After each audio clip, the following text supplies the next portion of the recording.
You're listening to Football Friday Night on demand exclusively on 600 ESPN El Paso. Stay up to date with high school football scores, updates, and news by downloading the free 600 ESPN El Paso mobile app.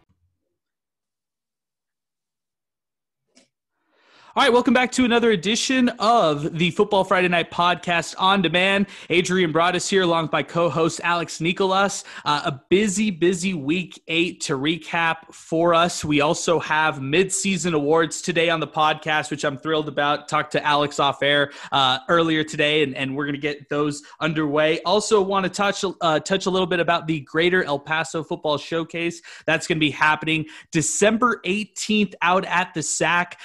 Kicking off at high noon. We'll get into that later on the show as well. And also a little bit about recruiting and local prospects that have gotten some attention here in El Paso. We'll talk about that. We'll preview week 9 and so much more. But as we get started today, Alex, want to touch on last week. Obviously, the big one was Burgess coming back and defeating Andress. Andress looking a little bit more depleted right now. Andress fighting back in that game. Burgess ending up taking a big lead. And then Andress coming back. Looked like they were going to possibly tie this game. Mustangs hold on. And I have no clue. Now we're in complete disarray in 5A. Yeah, it really threw a big wrench into that 1-5 or the 2-5A D2 race, which we talked about how, seeds 3 and 4 were going to be very tough to lock down. Well, now you don't know where you're going to be seated as far as 1 through 4. So, that game with Burgess, a tremendous effort. I think, we were kind of questioning what Burgess team would show up. I think a lot of us were definitely questioning that coming in. But, shout out, to the big dog, Tavares Jones. I mean, he handled his business there, over 200 yards rushing. And one of the unsung heroes that I think can be attributed to this district shakeup, Ray Campos, with that big kickoff return to start that second half. I watched the game that night on film, watched that whole entire Andress Burgess game, and to me, that was the big difference in the game, and that was the play when we come back in the next couple of weeks, Adrian, and we're looking at all these teams with just 1 losses, and we start seeing the teams that stick with the 1 loss through the end of the regular season, and we're talking about seeding. That kickoff return is going to be etched in my mind because that was such a huge play for Burgess. And, even though, later in the game, of course, Tavares Jones, that big 50-yard touchdown, and then the 30-yard rush to kind of close it out. And like you mentioned, Andress's defense, Malcolm Anderson just balled out last week, man, with that pick 6, and they got a couple of other stops as well. But that play is going to really stand out to me in terms of how crazy this district and this district race is going to get over the next couple of weeks. It just hit me, man. We haven't spoken to each other in 2 weeks. Took a break last week on the podcast. I'm thrilled to be back with you, man. And you know what? I mean, the 2 other games that I just wanted to touch on real quick, you actually got a chance to look at these a little bit deeper. Eastlake topping Eastwood last week. Also, America's beating Montwood. Key games in 6A. Yeah, Eastlake really starting to find their forte on both sides of the ball. And even though they allowed 41 points to Eastwood, you got to give credit to Andrew Martinez. I mean, that kid's a baller. It's like 3rd or 4th time I've seen him this season. And he just continually gets better, even though he's a senior. But, Eli Uribe, if it wasn't for Cameron Bird, I would think we'll get into that here in a little bit. But I think, if it wasn't for Cameron Bird, Eli Uribe is, the city MVP at this point. And, him in that defense, his brother on the other side, EC Uribe, Alfonso Monceta, their defensive back. They are just, Jaime Guerrero, and I could go on and on about their defense. This is a team that's really starting to find their stride offensively and defensively. We were wondering what they were going to do at quarterback. Enter Sebastian Rendon once again, and he had a very efficient night. I think it was like 14 of 18, I think, that I had him unofficially. So that was a statement game to me for Eastwood. For Eastlake. Eastwood coming into that game had some big wins, like we mentioned, after that 0-2 loss. We talked about, their triumphant win, I believe, against Montwood. And that was a game that we felt maybe could turn things around. But that's how good Eastlake really is, man. And that's going to show, they have we talked about it the last time we talked about their sort of the quote unquote easiest road to the playoffs or towards the end of the regular season. They play Montwood, which you can kind of say is maybe their toughest opponent in their last three. And I think they really, really found a groove with that one. Talking about the other game that we were able to see, that America's team. I mean, how about the job Patrick Melton has done, Wow. with the start that they have? You're talking about a team that really got off to a rough start, but when we talk about a rough start, we've also mentioned a few times that they had to replace 42 lettermen. So you're talking about a bunch of sophomores and juniors on this team that have really gelled, and you're finding that they're finding that consistency. And it always starts with me with defense with Americas. And I think when I saw them against Eastlake and they held Eastlake to just 23 points, it really gave Eastlake a scare there for a little while, just by the way that they were just playing that physical man defense. That to me showed that there was something special there that could possibly happen with Americas. And we're starting to see it, and obviously, the craziest thing about it is they did that without Caesar Drennan last week. And I think that's something that has to be talked about as this young team continues to grow. And hats off to Patrick Melton. He's been there a long time. He's one of the longest tenured coaches in the city that no one really talks about and doesn't get that much credit. But for this, I don't even really want to call it a turnaround because, like I mentioned, they have a lot of young players on that team. But the overall record turnaround of where they get drubbed really the first two games, they get outscored 80-something to 14 against Midland Christian and Brian Roeder. And then, give Del Valle a scare, fall a couple scores there, and then now all of a sudden you're on a roll. So, you're talking about crawling before you're walking. This is what this program is doing. And honestly, I think over the next 2 years, if this group keeps gelling together, this America's team is going to be back on top of District 1-6A the next 2 to 3 years. Shifting it over to some mid-season awards. This is going to be a lot of fun, man, because I think you and I have some good we've kind of seen our decent batch of teams right now. I feel like we have a good grasp on what's going on here in the local high school football scene. We know who's kind of legit out there. We know who's been in the spotlight. Let's just get right to it. Let's not waste any time. Let's start off with newcomer of the year. Now, this is an interesting one because there are a lot of really talented sophomores this year, Alex, which I've been impressed by. Give me some candidates. Before you give me your actual pick, give me some candidates that you would think of, almost like honorable mentions for this award. For sure, Malcolm Anderson. That's one that jumps to mind too. He's one that really jumps to mind. Bo Sparks is another one for Franklin. That's a newcomer that's really come onto the scene. Jerry Chidas, the quarterback from El Paso High. That's another one that's really jumped at me as well. Trying to think through, go through my head of players that I've seen all year long that are new, because there's always those, the experienced players always come to mind first, but just off the top of my head, those would be the top three players that I've seen this year that have really, really made an impact on your team. All right. Who's your choice? I go Bo Sparks. I think, the way that he's improved his route running and his playmaking ability. And, he also plays defense, has a couple of interceptions on the year too. That, to me, his whole package of offense, defense, and what he means to that Franklin offense as a whole, that's where I would go Bo Sparks for sure. Could you include Gael Ochoa in this discussion, or would you take his experience last year and pretty much say, he's not really a newcomer, even though, he's taken the reins at quarterback, played last year?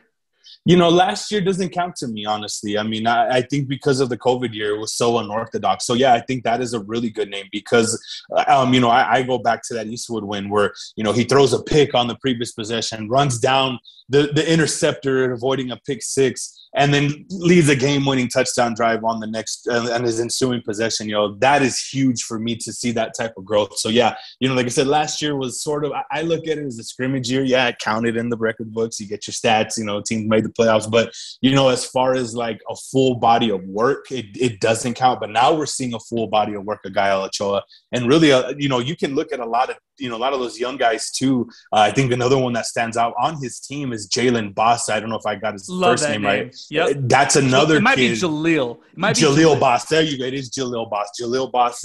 That kid is another one that, you were talking like I just mentioned about America as a group of sophomores and juniors. That's another team to look out for the next couple of years. And of course, number 4 is going to lead them. Is going to be the leader of that group over the next couple of years. So I would consider him a legitimate candidate for that.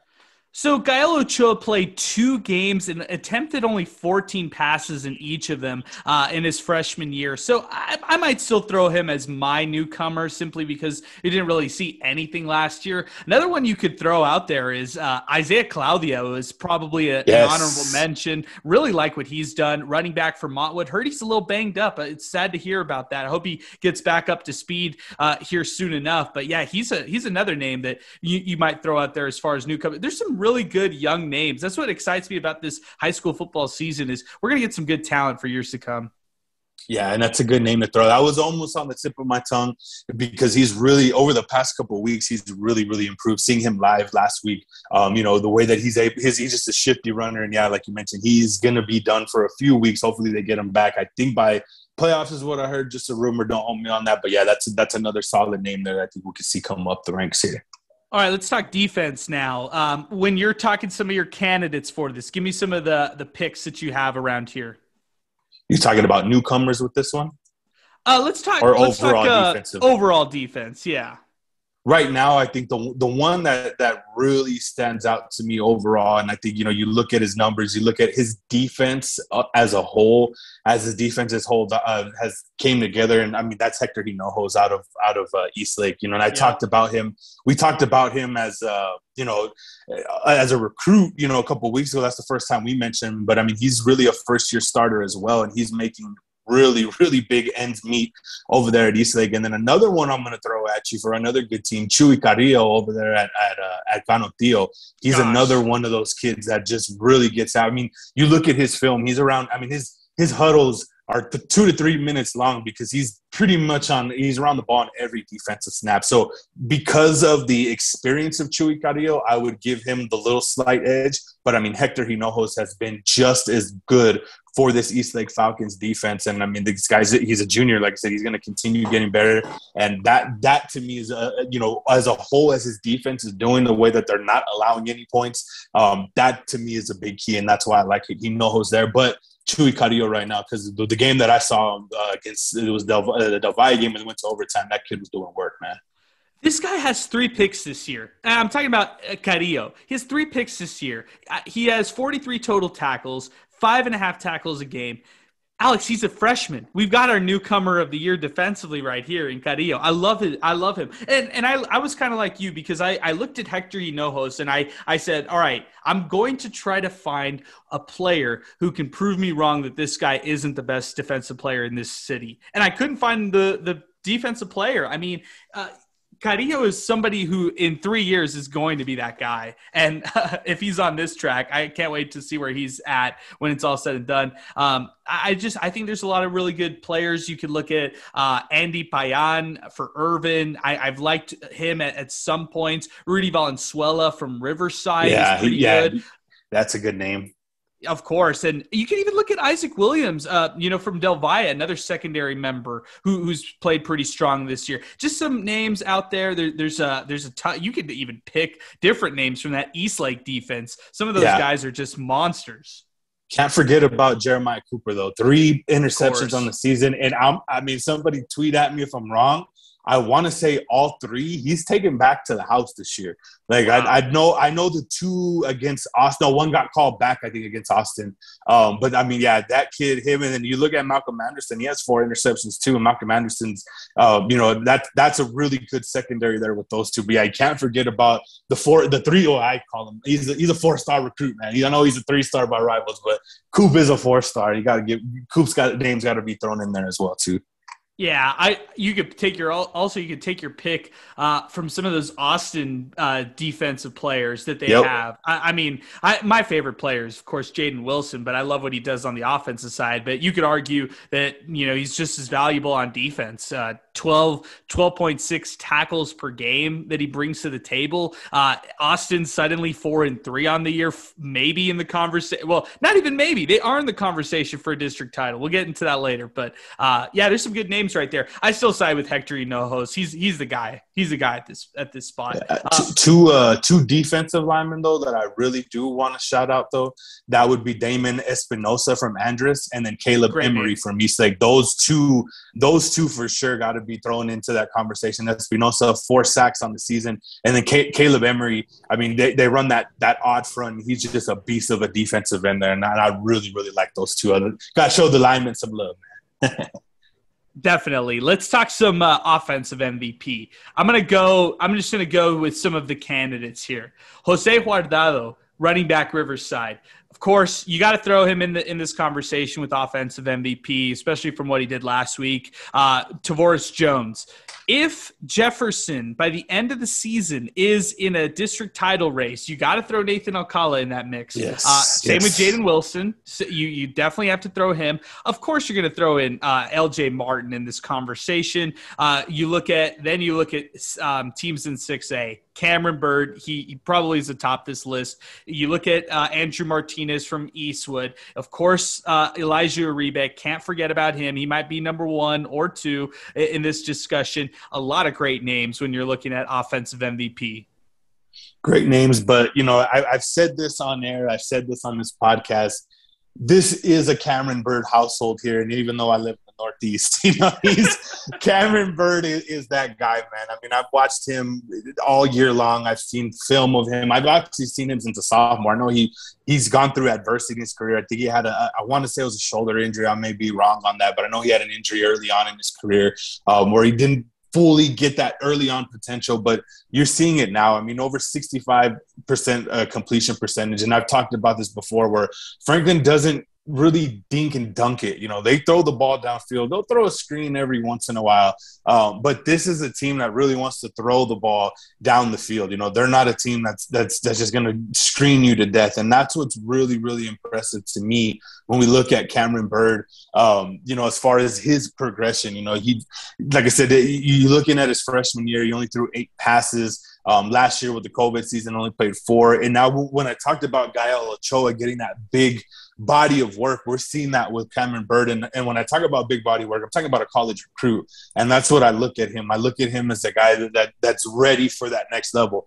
FBS, I think he's an underrated FBS guy. A lot of our players in El Paso can definitely go to the D2 or the lower levels and lower levels than FBS and be competitors. But I think this kid has what it takes, man, with the proper system, obviously going in the right fit. But Cameron Bird, to me, I've been head over heels with this kid all year long. And I mean, there's reason for it because of his performance. And of course, the 5-game winning streak by Franklin, that kind of takes the cake for me too. But there are tons of great names though that you brought up there though, man.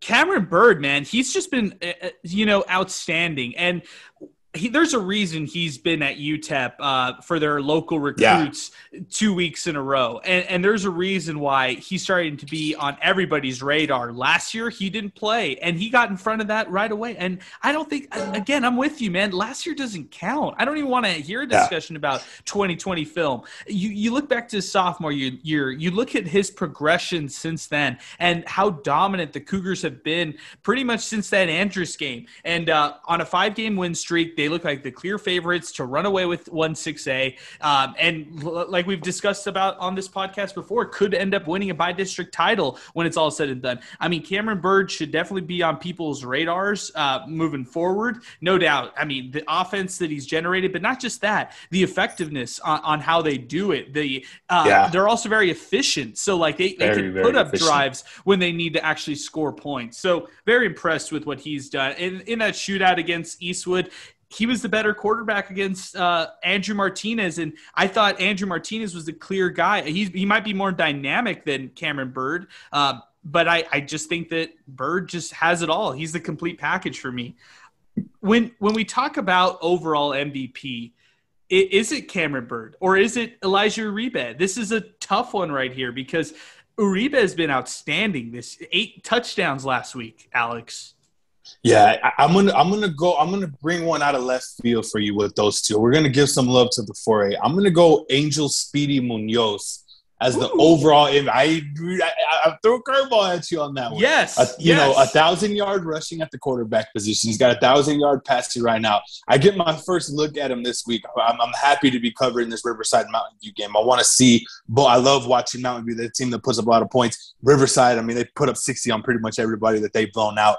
This kid is special, and I really, really want to get the eye test. You know, I finally get my eye test with Angel Speedy Munoz. I've seen his film. I've seen the numbers.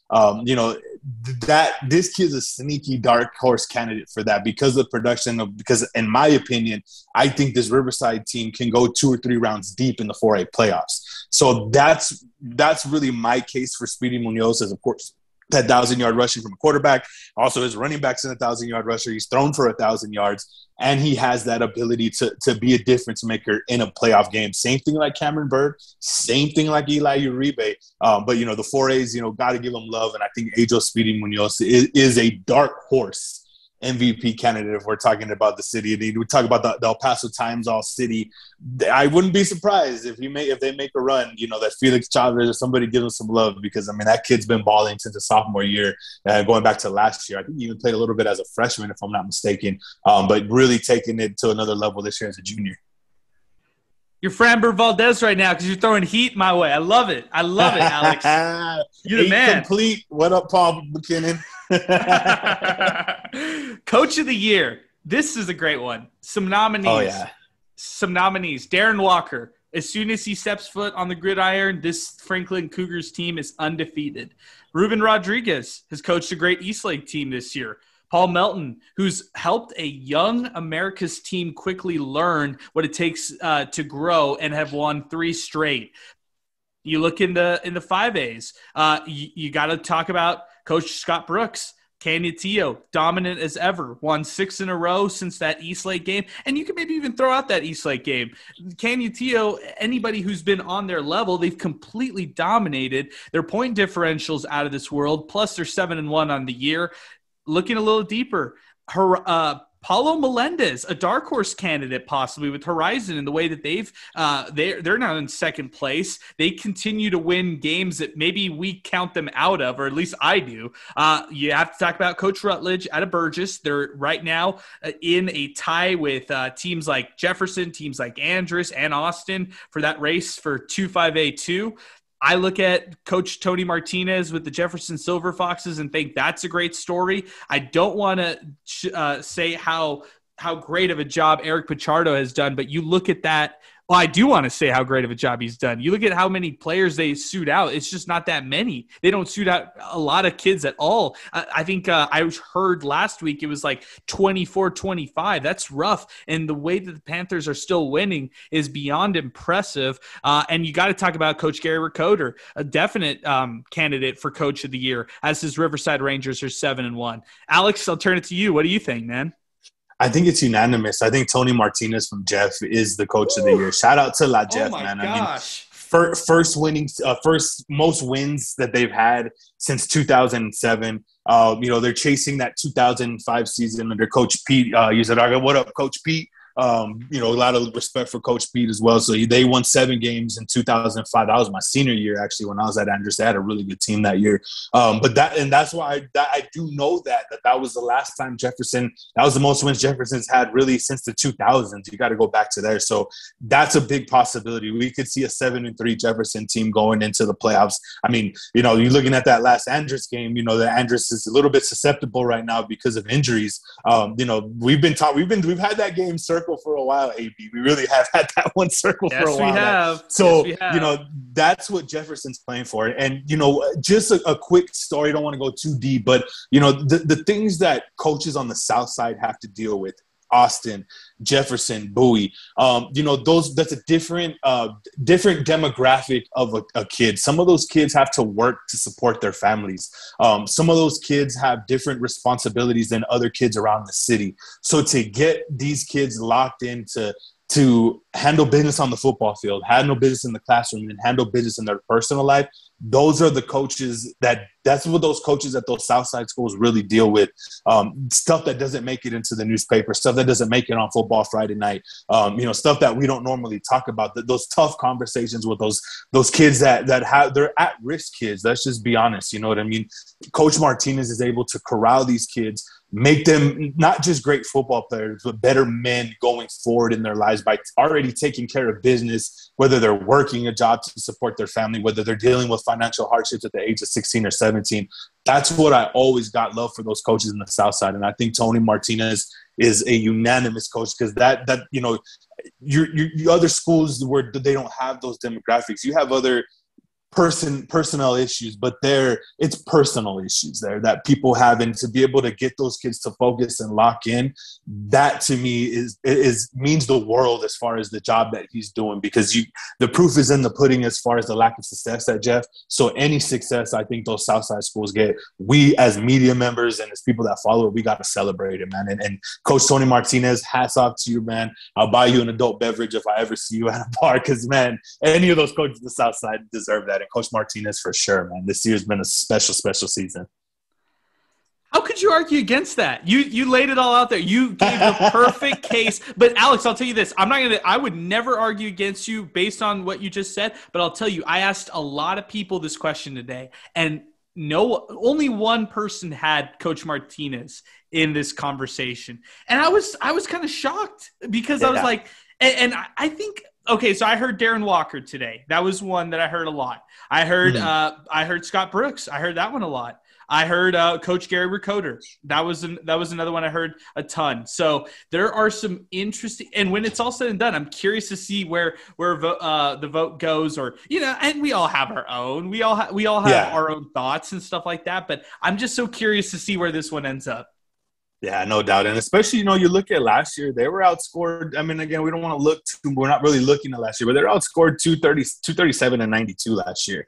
Everybody had COVID issues. So, that if you look at that based off, just off of last year, which most Coach of the Year awards do, I look at it, I'm going back to 2005, looking at, taking it back to tall tees and Jinko jeans, but I look at the whole thing. I really look at the whole thing, and you're looking at last year. Whatever, everybody had their COVID issues last year, but that's a big thing too. They were 1-5 last year. Now they're 5-2. They're prime position not only for a playoff spot, but a potential 3, 4, 5-way district title. So yeah, Coach Martinez, my hats off to you every year that you've been there at Jefferson. And this year that group, they've stayed together since they're sophomores. So like I mentioned, being able to keep a group together, I don't know if that's when the last time that was done at a Southside school, to have the success when they're seniors. I know Bowie did it a few years ago with Herman Carrasco was the quarterback. That group was a group that came up, from freshmen, sophomores where they were in varsity. So great job by Coach Martinez. And yeah, I think, all the other names you talk about Coach Walker, the adversity that he went through, same thing with Coach Rodriguez at Eastlake. He lost a lot of talent, from last year, comes in and doesn't miss a beat. That's well deserving. But yeah, to me, I look at it from an El Paso demographic standpoint, and Tony Martinez, my man. Alex, so I love doing these things to you because, we talk off air and stuff, and usually I'll give you the rundown, but I promised myself I wouldn't tell you this one ahead of time. And sometimes I do this where I think about things that I want to ask you, and I throw it at you, and I like your responses just on the fly. Here's one. Who is the most valuable running back of these three to their respective teams? Elijah Uribe, Tavoris Jones, or LJ Martin? Uribe. What I saw last week with the 7 touchdowns, the 288 yards, I see a guy that rallies his team around from a perspective of like, hey guys, I'm the leader. Let follow me. You know what I'm saying? Like, I think with him, and then not saying those other backs have that, because obviously Tavares Jones led a big comeback last week against Anderson, one of the biggest wins of his high school career. But looking at Elijah Uribe, the whole body of work, I mean, the kid can play quarterback. He's a leader. He's a true leader in that huddle. Most of the time you talk about, okay, the quarterback's the leader. Eli Uribe is the leader of that team. And he's a 4.0 student. He's involved in a lot of different programs there at Eastlake. He's the total package. And I think that is infectious for a team and a program.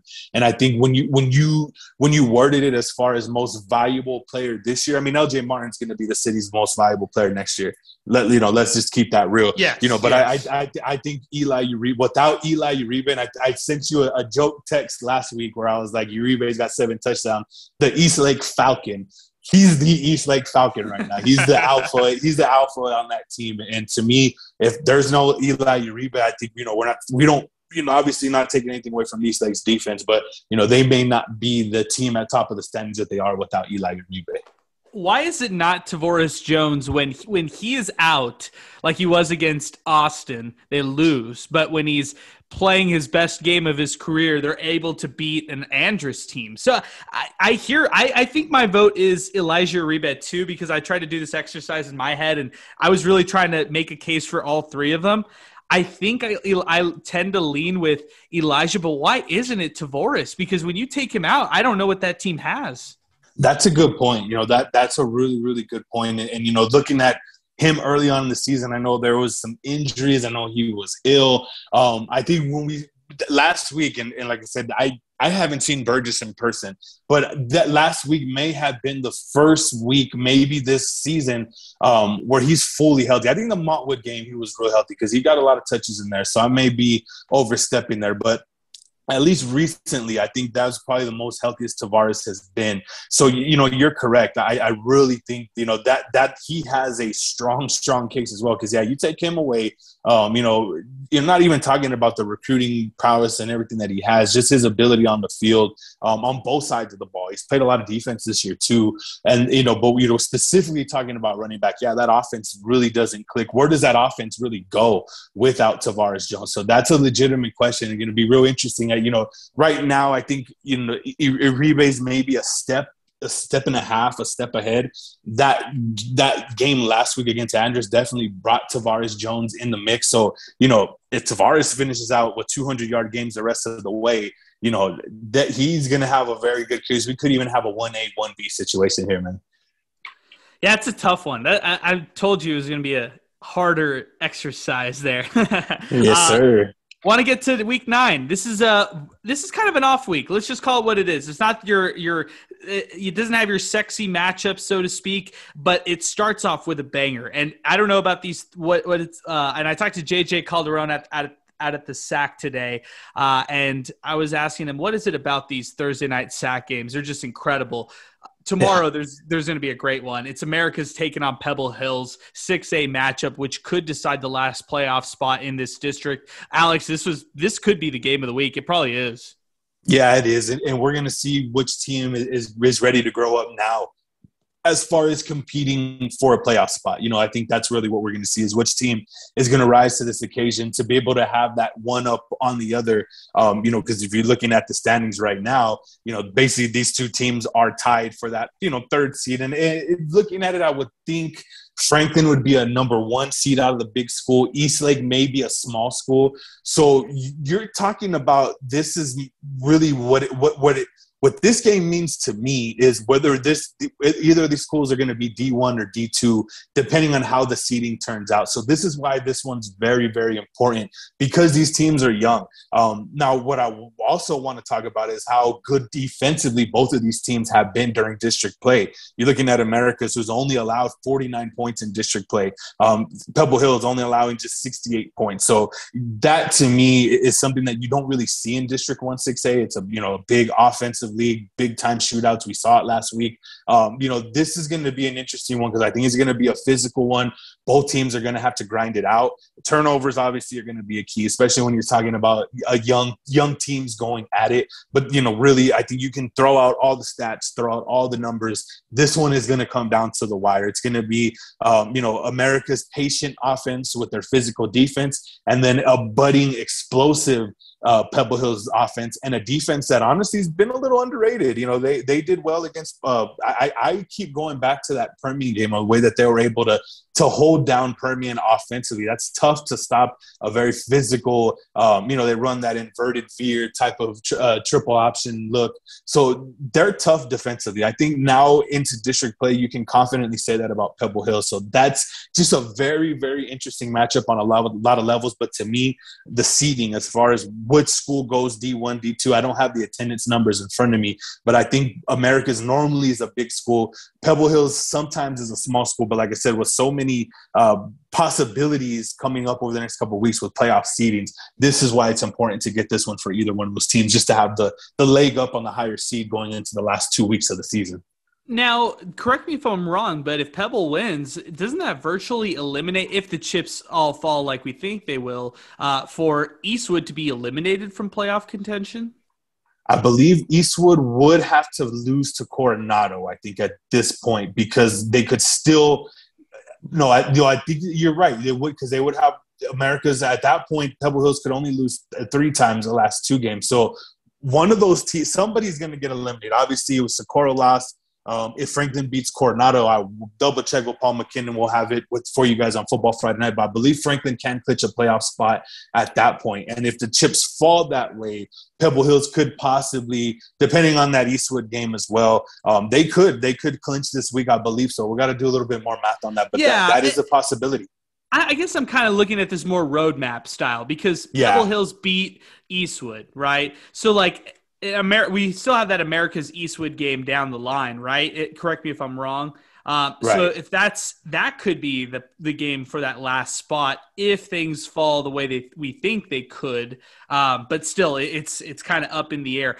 I guess I got it wrong actually. So if America's beats Pebble Hills, that would kind of virtually eliminate Eastwood. I guess I'm kind of confusing myself. I'm looking at the standings right now, and I'm just like, yeah, I guess we got to kind of see how this whole week. But if you're Eastwood, you want Pebble Hills to beat America's because you have an opportunity to still play America's, and you putting America's in a spot where now America's is in must-win mode, and of course Eastwood's already there. So I'm looking at the standings the way I'm looking at them. If you're Eastwood, you're rooting for Pebble Hills this weekend to be able to have a chance. I think it's next week or the week afterwards. America's. I think America's Montwood usually plays the last game of the season. I may be confusing myself on that too, but I know Eastwood and America still play, and that's still an opportunity for Eastwood, but they definitely need the Spartans to knock off the Trailblazers on Thursday. That's the start of what could be. It's a long shot, but those are Eastwood's playoff chances still on the line. America's has a really tough stretch. Pebble Hills this week, Franklin next week, Eastwood to close out the year. So, yeah, that'll be it right there.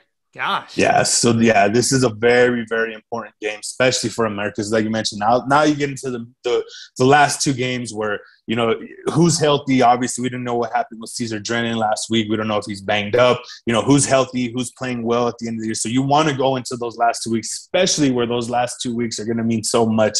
So much on the line Thursday night. Now that we're kind of prognosticating and looking ahead of the next after what's life look like for these 2 teams, whether they win or lose. So that's a good look there as far as where you want to be if you're an America's Pebble Hills fan or even an Eastwood fan, kind of looking on that outside in at this moment.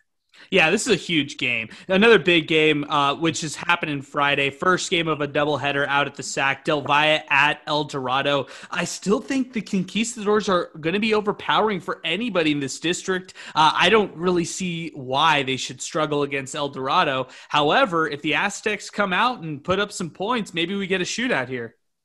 Yeah, I was really, really surprised of that score, the El Dorado score where they had lost to Fort Stockton. I know Fort Stockton's a really good team. That was a very, very surprising score, though. I really thought that was going to be the turning point win for El Dorado, and they're still looking for that one. But I'll tell you what, they have one of the city's best rushers in town. That's we've all talked about him. Isaiah Ruddison, he's been tremendous all year long. He's been consistent for them all year long, and I really want to see that Del Valle defense go up against it, because we saw how they struggled against LJ Martin a few weeks ago. And that, when you kind of comparing scores and comparing teams, this guy's averaging almost just a tick under 8 yards per carry. And I think that's going to be, now that we're going into district play, that's going to be El Dorado's identity. They're going to want to run the ball. They have 2 really good quarterbacks that are dynamic as well. So that's really going to test this Del Valle team. And, I would favor Del Valle maybe by 10 points, but it would not surprise me to see El Dorado control the ball with Rudison, have Quincy Estrada and Ricardo Portillo in there to kind of change the pace a little bit. Quincy's more of the runner, Portillo's more of the thrower. So that game plan to me offensively with Coach Macias and that offensive attack for El Dorado, that's going to be real key to give Del Valle fits, because we know what we're getting from Del Valle. Jesse Ramos has been the most consistent quarterback, not named Cameron Bird, this year. So, they're going to be explosive. They're going to get their yards. So very, very interesting matchups in terms of style. Does El Dorado try to slow the game down? We know Del Valle wants to play a little faster. They want to spread you out a little bit more. They like moving the ball around. They like Ramos running out of the pocket. So very, very interesting matchup there that, think about it. That's the winner of that one has definitely, it's a district title eliminator game. I mean, you're looking at it here. Chapin's a district title contender. El Dorado's kind of the outside in on that, but this is El Dorado's chance to really shake things up early. And I think Del Valle is going to be hungry coming off that loss to that Cali team. Sticking with the district, let's go to Chapin Bel Air. If the Huskies want to prove that they are legit in this district, which I think they are, they should pretty much handle Bel Air in this one. And there's a name that we kind of left out for Coach of the Year, what Ryan Warner's done with Very Chapin. True. Got to give him some love there.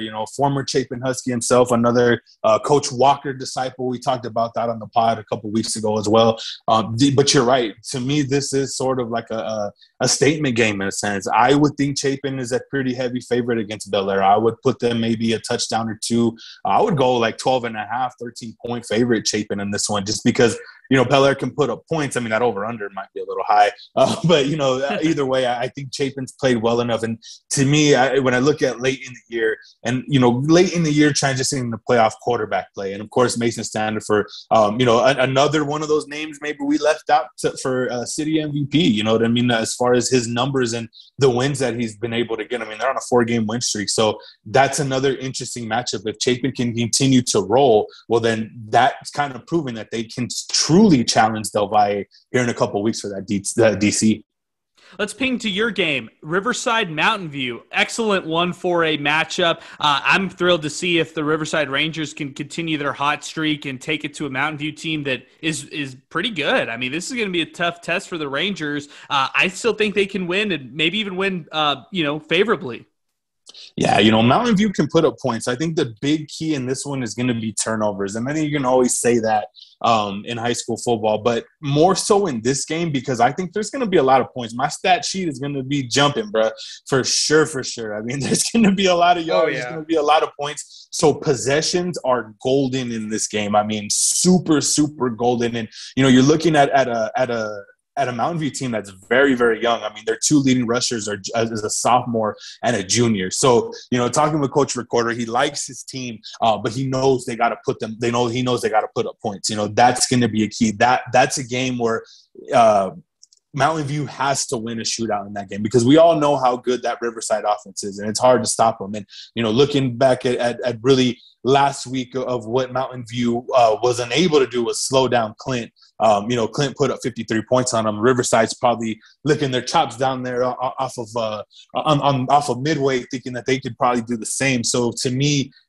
valuing possessions, if you're either team, with Riverside, Mountain View can score too. So you don't want to give up possessions in that game. And that's what I look at, field position and possessions in this game. If Mountain View can win that advantage, they're going to be in the game in the fourth quarter. If they're -2, -3 in the turnover margin, Riverside's going to run them out of their own stadium. So it's just a very, very interesting matchup because as well as Mountain View can put up points, they can also muck up the game as well. They can slow the game down. They could run that play clock down to 10, and go on a 4 or 5 minute drive and possibly score and keep that Riverside offense off the field. So that one is going to be a very interesting game because, there is upset potential for Mountain View to shake up that 1-4A district title race, which we all know, it's going to come down to Riverside and Clint. But if Riverside has any say to it, they want to continue to keep rolling.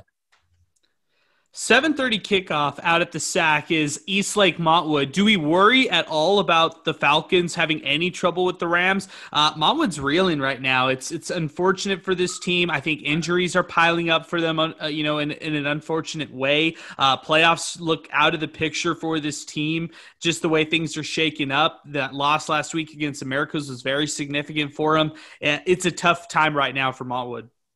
Yeah, there's certain coaches I hate picking against, and Coach Fama is one of them. But, you said it right. My reason is they're banged up going to this game. We talked about the Claudio injury. There was talk that Yamil Oaxaca, who was I don't believe he was on the last series of that the last drive of their last game. So that's something to keep an eye out for. So, yeah, they're a little banged up. Eastlake's coming off of high. They lost to Franklin a game they probably feel they shouldn't have lost the way they did. And that was a resounding win coming back and drubbing Eastwood last week. That game really wasn't close, by the way. I know the score is a little high, but that, to me, Eastlake was in control that whole game. So I think the confidence that Eastlake has bouncing back after that Franklin loss, I think that's what should that should really worry Montwood, because you're getting a determined team that's not going to let, a quote-unquote trap game, because, yes, Montwood's been struggling. Yeah, Montwood's beat up.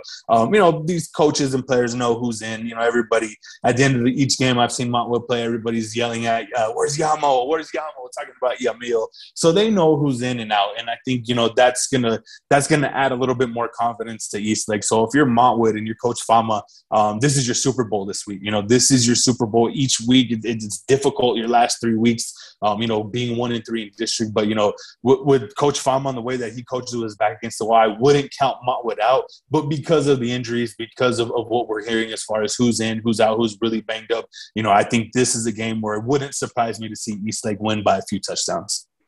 Let's talk a little bit about some games that aren't necessarily must watch, but they're on the same lines as what you just talked about in terms of trap games. So I'm going to group these three games together, and we'll close out the podcast like this. Battle of the South Side, Jefferson Bowie should be a good win for Jefferson, although you could throw this in the trap game conversation. Same with Irvin Andrus. Andrus, they dropped that game against Burgess. Wonder if they're hungover, if they want to bounce back in a resilient fashion. Another trap game, potentially. Battle of the Claw, El Paso, Austin. The Tigers, they've had a good season. What better way to continue this season than to upset, their rivals in Austin, although the Panthers have been great lately. Potential 3 trap games here.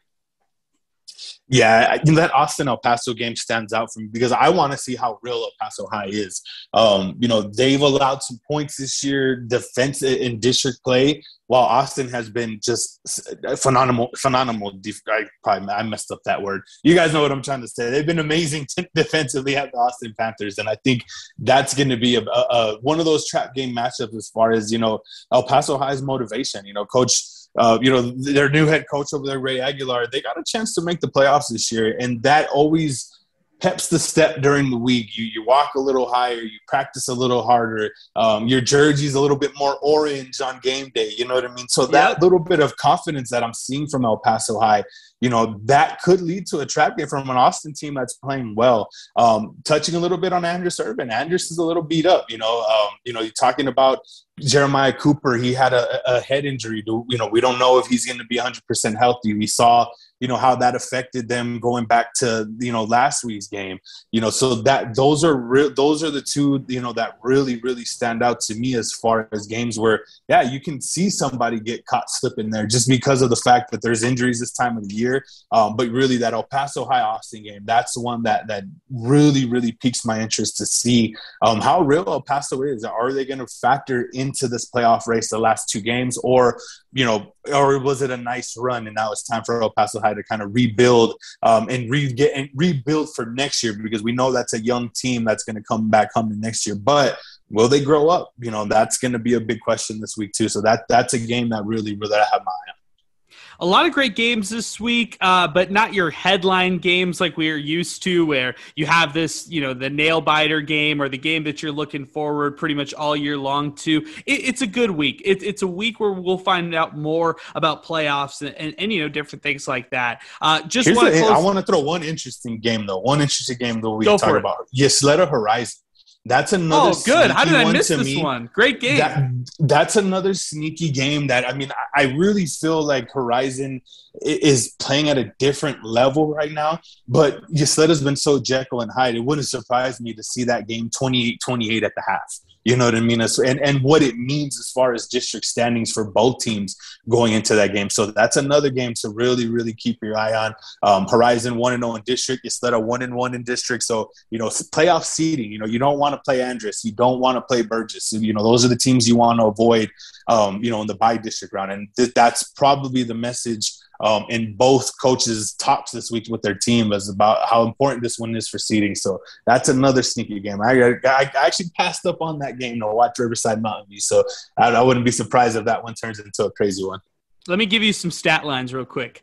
Ernie Garcia, 115 carries, 7 games played, 1,118 rushing yards, 159 rushing yards per game, 13 rushing touchdowns. Wow. I love that for the Horizon football senior running back. Gosh, you're right. This is going to be a great game right here. Some games you're going to get a big one from Ysleta, and who knows, it might be this week. It might be this week where we see that one ending up being the potential game of the week, just in terms of a competitive standpoint. But as we turn the corner and look to just some of the other storylines real quick, Alex, just want to touch on our great friends at the Greater El Paso Football Showcase, 915 Showcase, Ed Stansbury, Rick Hernandez. They announced today in a press conference that they'll be moving the annual game to the SAC. It'll be taking place on Saturday, December 18th.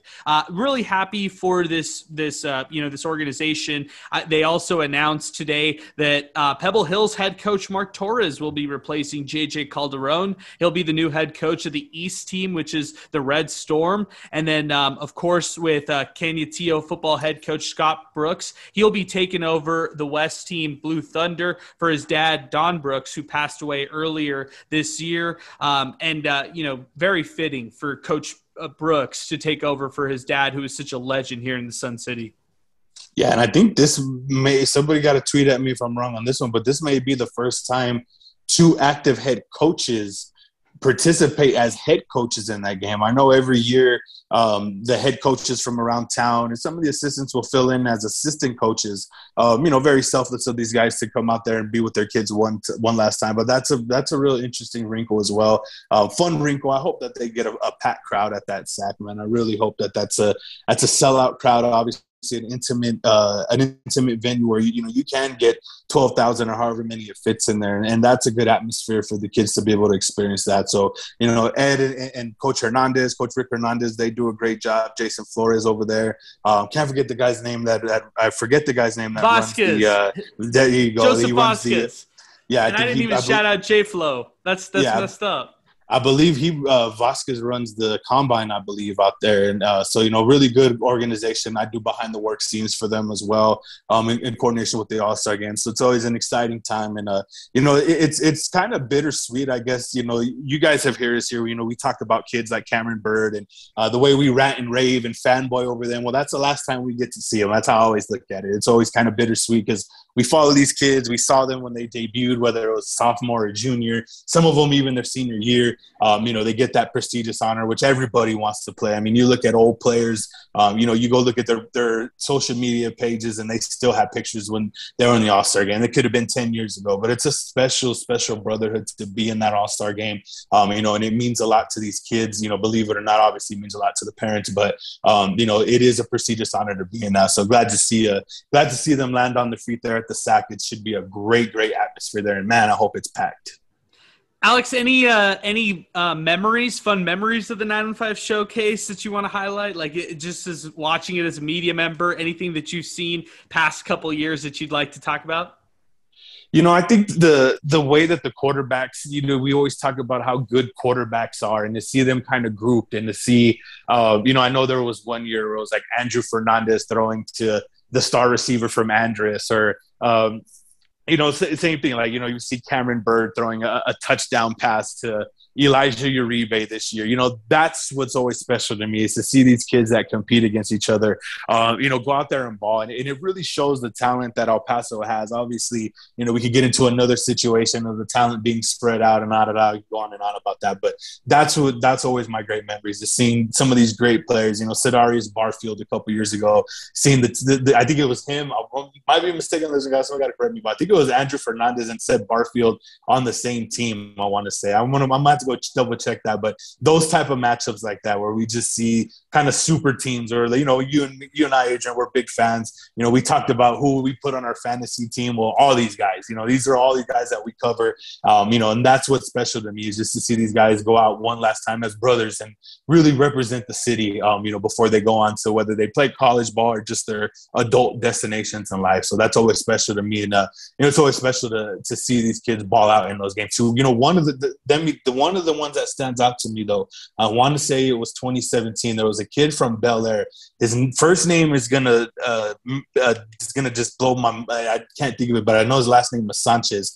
He had 3 sacks, a pick six, 3 sacks and 2 interceptions, and one of them was a pick six. That guy was a defensive end in that game. So that was one of my fondest memories, of seeing that Sanchez kid from Bel Air ball out. I was on the sidelines in that game, and I even went over there and gave that kid dap, because that was a heck of a game by that kid. I'll never forget that. 3 sacks, 2 interceptions from a D lineman, and 1 he took back from a pick six. And honestly, somebody again correct me, I want to say he also returned a kick in that game. That was a pretty long return. He maybe either scored or he put it into plus territory. I'm getting old, so my memory isn't as sharp, but I do remember 32 in red that day balling out. I just gotta. I can't. I'll be honest with you, man. We do some of these games, they're draining, they're long, and we kind of forget about them. It's kind of like a quick flip of the chapter. As soon as the season's over, you're getting ready for the next season. And sometimes we should remember some of these games a little bit more than we do. But I feel the same way, like where I'm trying to pinpoint specific memories of this game, and just like the players, like it's tough. Matt Zubiate, I kind of remember a really cool stretch where this sounds so random, but where he's just balling out for his team. That's like the only memory I've got. I want to say Tyrus Andrews. Correct me if I'm wrong. Montwood receiver. I'm getting that wrong. You're right. You're right too.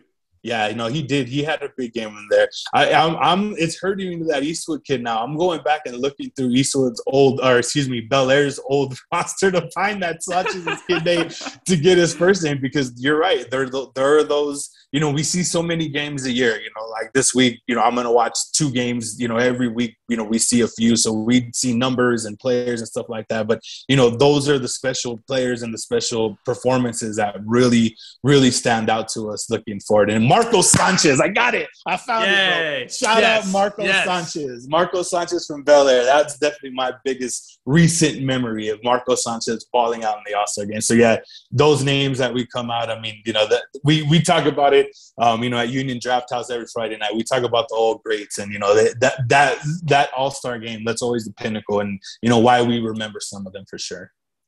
Okay, I'm going to throw out a couple names. I passed by a couple good ones. Bo Brooks. Oh, yeah. Let's see. Hector Estrada. I remember him. Let's see. Oh, I'll give a name that we haven't talked about in a while. Hatib Lyles. Yep. North Texas. Of course.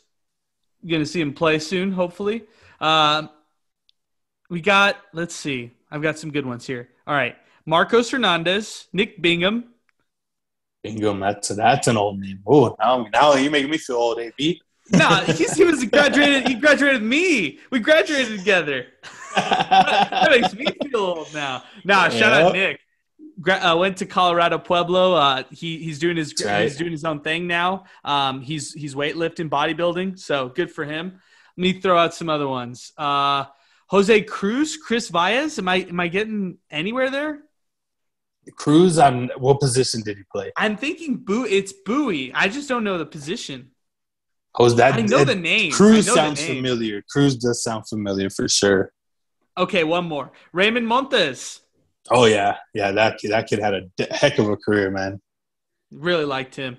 Hey, Alex, appreciate it as always, man. We ran a little late on this one, but I think it was deservingly so. We didn't get a chance to catch up last week, but we'll get a chance to catch up next week. Big week 10 ahead. I can't wait for that one. Best of luck with the coverage this week at Riverside Mountain View. So excited for that game. Where you at? Where you at this week?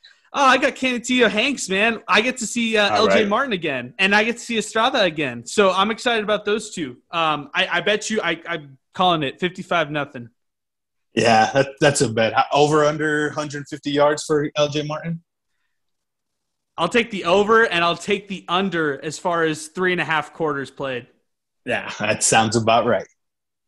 All right, Alex. I appreciate all the time, man. Thanks as always. No problem. See you all on Friday.